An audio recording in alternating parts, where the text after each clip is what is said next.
Perkenalkan, nama saya Nazla Martiza dari kelompok 12 statistika. Di sini saya akan menjelaskan tentang sebaran binomial. Arti B dalam kata binomial berarti dua hal. Ini merujuk ke setiap kali percobaan atau kesempatan. Hasil yang mungkin muncul hanya ada dua. Distribusi binomial atau binomial distribution merupakan salah satu distribusi dengan variabel acak diskrit yang merupakan kajian dari statistika inferensial. Dalam kehidupan sehari-hari kita sering menemukan kejadian yang kemungkinan hanya ada dua. Di sini saya akan menjelaskan sebuah contoh soal distribusi binomial. Sebuah survei kebersihan gigi memperlihatkan bahwa 2 dari 5 orang sudah pergi ke dokter gigi dalam beberapa bulan terakhir. Apabila ada 12 orang terpilih secara acak, hitunglah probabilitas 4 diantaranya pergi ke dokter 2 bulan lalu. Diketahui N banyaknya ulangan atau kejadian sama dengan 12, X banyaknya keberhasilan dalam perubahan acak X sama dengan 4, P peluang kejadian keberhasilan sama dengan 2/5, Q peluang kegagalan sama dengan 3/5. Maka P dalam kurung X, N sama dengan N faktorial per dalam kurung N min X faktorial dikali P pangkat X dikali Q pangkat N min X. P 4,12 faktorial 8 faktorial 4 faktorial dikali 2/5 pangkat 4 3/5 pangkat 8 sama dengan 0,213. Perkenalkan, nama saya Vivi Nur Hidayati dari kelompok 12 statistika. Nomor RIM saya 230101211200056. Di sini saya akan menjelaskan tentang sebaran Poisson. Sebaran Poisson atau distribusi Poisson adalah kasus khusus dari distribusi binomial, di mana distribusi binomial akan menjadi distribusi Poisson ketika NN mendekati tak hingga dan PP mendekati 0. Ciri-ciri distribusi Poisson: 1. Variabel yang digunakan adalah variabel diskrit. 2. Percobaan bersifat random atau acak. 3. Percobaan bersifat independen. 4. Biasanya digunakan pada percobaan binomial di mana N lebih dari 50, N lebih dari 50, dan P kurang dari 0,1. Fungsi Poisson: 1. X diperlukan jumlah peristiwa. 2. Rata-rata diperlukan nilai numerik yang diinginkan. 3. Kumulatif diperlukan nilai logika yang menentukan bentuk distribusi probabilitas yang dikembalikan. Jika kumulatif true, maka Poisson mengembalikan probabilitas kumulatif. Poisson bahwa sejumlah kejadian acak akan menjadi antara 0 dan X. Jika false, maka mengembalikan fungsi massa probabilitas. Poisson bahwa peristiwa yang terjadi akan tepat sejumlah X. Keterangannya adalah: 1. Jika X bukan bilangan bulat, maka dipotong. 2. Jika X atau rata-rata non-numerik, maka Poisson mengembalikan nilai kesalahan. 3. Jika X kurang dari 0, Poisson mengembalikan nilai kesalahan. 4. Jika rata kurang dari 0, Poisson mengembalikan nilai kesalahan. 5. Poisson dihitung sebagai berikut. Hitung dengan rumus sebagai berikut. Kemudian di sini ada contoh soal, yaitu diketahui probabilitas untuk terjadi shock pada saat imunisasi dengan vaksinasi meningitis adalah 0,005. Jika di suatu konteks jumlah orang yang dilakukan vaksinasi sebanyak 4.000 orang, hitunglah peluang tepat 3 orang akan terjadi shock. Di sini kita ketahui N-nya yaitu 4.000 dan P-nya 0,005. Kemudian kita masukkan ke dalam rumus mu.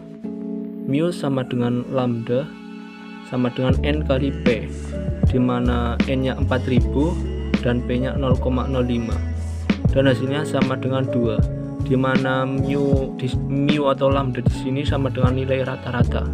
Kemudian kita masukkan nilainya ke rumusnya, yaitu P dalam kurung X sama dengan E min pangkat mu pangkat X per X faktorial. Kemudian kita masukkan di mana X-nya sama dengan 3 dan E-nya sama dengan 2,71828 pangkat min 2 kali 2 pangkat 3 per 3 faktorial, di mana 3 faktorial sama dengan 3 kali 2 kali 1, kemudian hasilnya sama dengan 0,1804. Sebaran peluang normal. Sebaran peluang normal atau distribusi normal merupakan salah satu distribusi peluang yang penting dan sering digunakan. Menurut Walpole, distribusi peluang kontinu yang paling penting dalam bidang statistika adalah distribusi normal. Distribusi normal merupakan suatu alat statistik yang sangat penting untuk menaksir dan meramalkan peristiwa-peristiwa yang lebih luas. Distribusi normal ini sering disebut distribusi Gauss untuk menghormati Gauss. Sebuah variabel acak kontinu X yang memiliki distribusi berbentuk lonceng disebut variabel acak normal. Persamaan matematik bagi distribusi peluang variabel acak normal ini bergantung pada dua parameter, mu dan sigma, yaitu nilai tengah dan simpangan baku. Oleh karena itu, lambang ini fungsi kepadatan bagi X ini dengan N X mu sigma dengan persamaan kurva normalnya sebagai berikut. Fx sama dengan 1 per sigma kali akar 2pi kali E pangkat min 1/2 kali kurung buka X min mu per sigma kurung tutup pangkat 2. Dengan keterangan T konstanta dengan nilai 3,1416, E bilangan eksponensial 2,7183, mu parameter yang merupakan rata-rata distribusi, sigma parameter yang merupakan deviasi standar untuk distribusi. Persamaan di atas bila dihitung pada grafik akan terlihat seperti gambar berikut.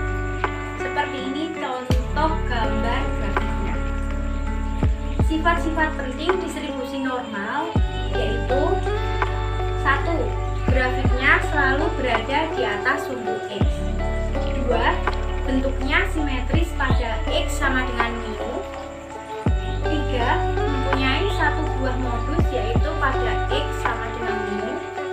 Yang keempat, luas grafiknya sama dengan 1 unit persegi dengan rincian sebagai berikut. A. Kira-kira 68% luasnya berada di antara daerah mu min sigma dan mu plus sigma. B. Kira-kira 95% luasnya berada di antara daerah mu min 2. Perkenalkan, nama saya Nila Fathiawati dengan nomor NIM 230 10 12 11 30059. Di sini saya akan menyampaikan materi tentang distribusi normal baku atau standar. Distribusi normal baku adalah distribusi probabilitas acak normal dengan nilai tengah 0 dan simpangan bakunya bernilai 1. Seringkali disebut dengan distribusi Z.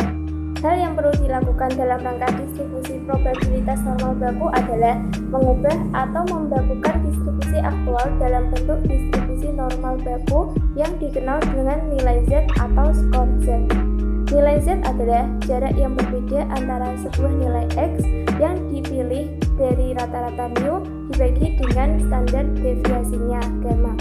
Kurva distribusi normal baku diperoleh dari distribusi normal umum dengan cara transformasi nilai X menjadi nilai Z dengan formula sebagai berikut.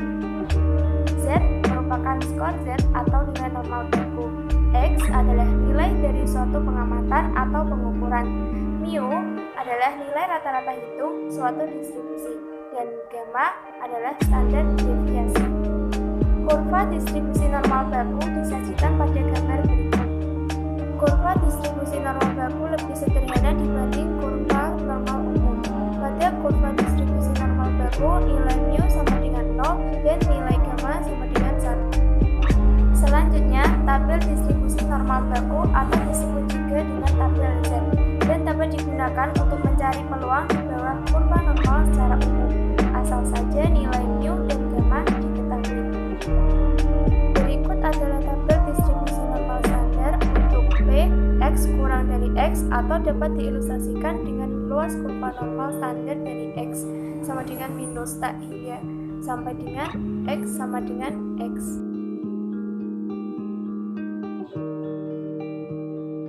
Oke, di sini saya akan membahas tentang contoh-contoh soalnya. Kita sudah memiliki soalnya. Luas daerah di bawah ini kurva normal baku yang diberi arsir adalah bagian yang ini.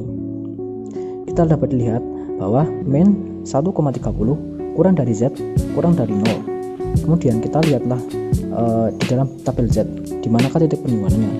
Titik penyumbangnya di sini adalah 4032. Maka diperoleh min 1,30 kurang dari Z kurang dari 0 sama dengan 0,4032. Selanjutnya P kurung buka Z kurang dari 1 min 1,30 kurung tutup sama dengan P kurung buka Z kurang dari 0 kurung tutup dikurangi P kurung buka min 1,30